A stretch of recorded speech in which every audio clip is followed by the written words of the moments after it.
Your thoughts when 50 Cent blamed the second season ratings dip on gay stuff? First of all, the pot calling the kettle black. People think Soulja Boy was just beefing with Marlon Wayans. Wrong. This man is fighting a whole closet full of skeletons, and he's losing big time. What started as a quick little radio jab has cracked open years of Soulja's buried secrets, and they're way nastier than anyone expected. Forget the basics. Everybody already knows. Soulja Boy, he been canceled. Nobody cares, Soulja Boy. So, Soulja Boy better go to get that check. Yeah, I don't think he had hits and Yeah, he really did that performance at a crypto event during Trump's inauguration weekend. And yes, Marlon brushed him off in a quick radio chat.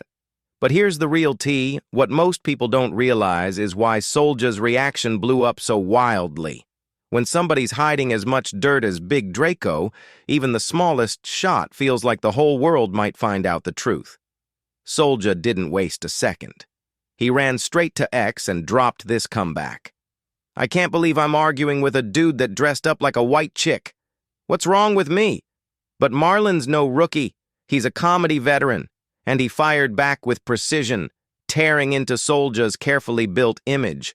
And wow, that image started crumbling instantly. The industry's been whispering about Soulja's contradictions for years, and now it was all out in the open.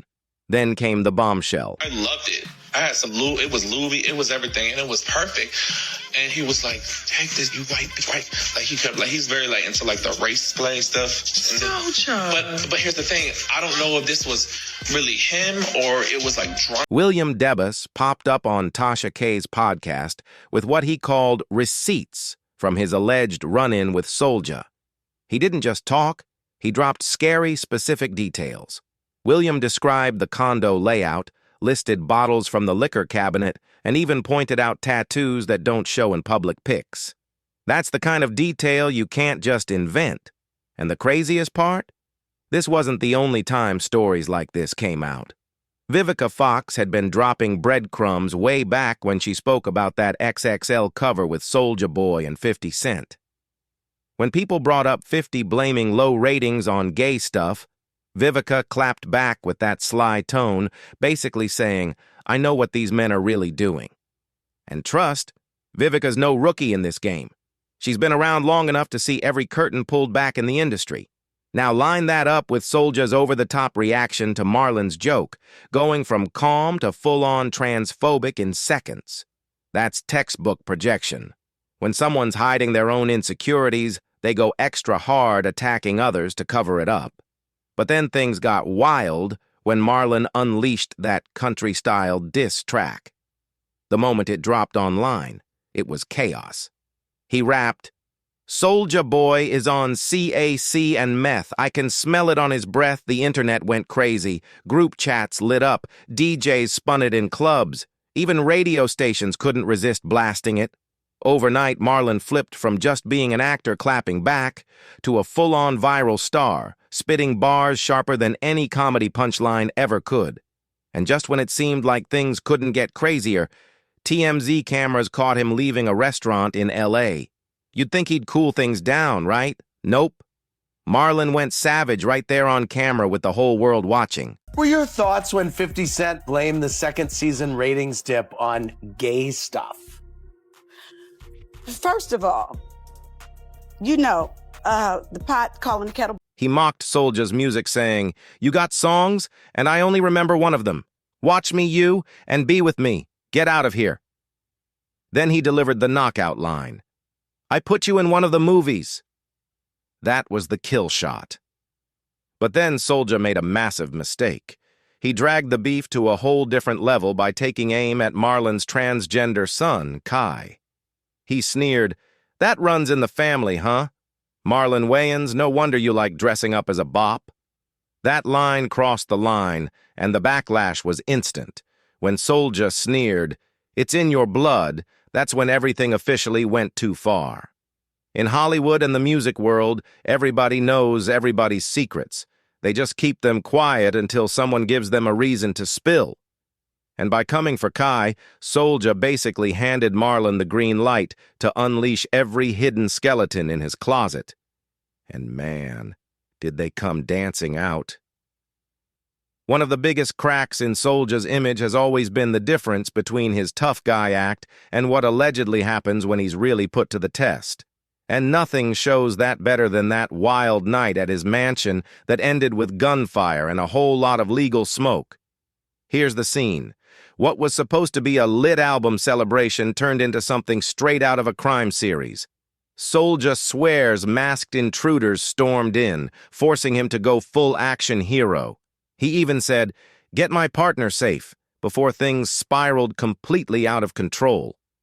Soulja claimed someone was laid on the floor, but the truth behind that night is way messier than his version. You can't do 2 songs, and I only remember one of them. Watch me, you. It's beef with me. Get out. The shooting centered around a man named Droop, and their stories couldn't clash harder. According to Soulja, masked intruders stormed into his home, forcing him to defend himself. But Droop tells a completely different story. He says he and his crew weren't random invaders at all. They were actually signed to Soulja's own label. The real drama started when they heard one of their tracks blasting at Soulja's album release party. But this time, with Soulja's verse slapped on top without permission or payment. And Droop's recent interviews made the whole thing even darker. He claims Soulja had promised them production credits, features, and even a slice of the streaming revenue when they signed. But after months of putting in work, creating content, choreographing shows, they walked away with nothing. No credits, no cash, zero recognition. That's what sparked the confrontation that ended with bullets flying. When asked how much Soulja Boy really owed them, Droop didn't hesitate. That was us.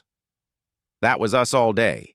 He swears that when he confronted Soulja about stealing their track, the argument got heated fast. Droop even claims he slapped Soulja twice before things took a deadly turn. That's when Soulja allegedly pulled the trigger. But here's the twist. Droop didn't die at the scene. He somehow made it to a car, got rushed to the hospital, and actually woke up in handcuffs. That's right. While he was fighting for his life, cops were already treating him like a criminal. One of the movies. I need a crackhead for the new scary. I need a crack and a meth head all mixed together. You're perfect. I need someone that looks like a wet Muppet. That's what I am. I need crack and meth together. I need cref together. I want someone to look like they'll sell your car, rob you, and suck all at the same time. Soulja. Because Soulja had gotten to the police first, spinning his own version of the story. Droop was charged with attempted robbery and faced 25 years behind bars. And the craziest part? Soulja's story didn't even add up. At first, he told cops 5 masked men broke in. Later, that number mysteriously dropped to 3. And get this, the number of weapons Soulja described kept changing every time he told the story. But Droop wasn't going down easy. He hired powerhouse lawyer Brian Steele. Yeah, the same guy who defends Young Thug. And Steele tore the case apart. With no solid evidence, the prosecution crumbled, and Droop only served a year, most of which he'd already spent behind bars. What makes it even wilder is that Soulja's own former right-hand man, AAB, actually backed up Droop's version. Even though the two had been beefing for years, AAB's voice reportedly shook when he described the so-called masked intruder, hinting that something traumatic really went down that night. Still, the streets are left wondering who's really telling the truth. But Droop wasn't the only one crying foul. This looks like a pattern. My partner say, "Man, who the f in this crib?" A-Rap passed me the. Bam, I look through the door. I see like 3, 4 niggas running through the crib. All black, mask on, running through the crib.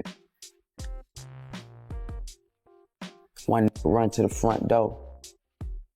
I hop out, I start shooting. Bow, bow, bow, bow, bow. Shot the bow, shot his ass. Bow, bow, bow, bow. All the niggas. Multiple artists who've worked with Soulja claim the same thing. He lures them in with promises of features, exposure, and money that never comes. Then their work magically ends up credited to him. Even his business moves seem to follow the same shady formula. Remember when Soulja bragged about being the first rapper to launch a gaming console? Yeah, turns out it was nothing but a rebranded Chinese emulator with a sky-high price tag. Or that time he flexed about owning a giant mansion, only for people to find out it was just an Airbnb rental. And let's not forget the Trump inauguration crypto gig, where he basically admitted he only moves for the highest bidder. All these contradictions explain why Marlon's roast cut so deep. He wasn't just clowning, he was exposing how Soulja built his whole brand on smoke and mirrors. Instead of focusing on building a solid career, Soulja spent years screaming about being the first to do things, only to end up looking like a one-hit gimmick. And when the heat got too real, Soulja panicked and wiped his tweets. He even posted, "I apologize for crashing out." Soulja Boy owes him. Everything he got, he owed me. Realistically, man. Everything. From the dances that he used to wear, to the dance move, to the clothes with the paint on it. All of that was us. That was us. I just be trying to defend self, but sometimes I take it too far. Back to the music and TV shows. Love y'all, but it was way too late. The damage was already done. This beef hits different because it shows exactly how shady the entertainment game can really be. There's an unspoken code in the game. Some things stay off limits unless somebody crosses that invisible line. And when Soulja came at Marlon's son Kai with that transphobic trash, he stomped right over it. See, Marlon's always been solid when it comes to standing with Kai. Just this past June, he posted pride photos with a caption that had people calling him Father of the Year. He wrote, "As a father of a child in the LGBTQ+ community, I show my support. Zero cost what people think. If I lost you good, that's real. And that's why the LGBTQ+ community rallied around Marlon the second this drama exploded." Within hours, #ProtectKai was trending, and brands that had been lining up with Soulja suddenly started ghosting him. Money talks, and it was saying loud and clear, "We're good on you, Soulja." And Marlon, he didn't hesitate. I said, "What you gonna do with that?" So I slapped him again.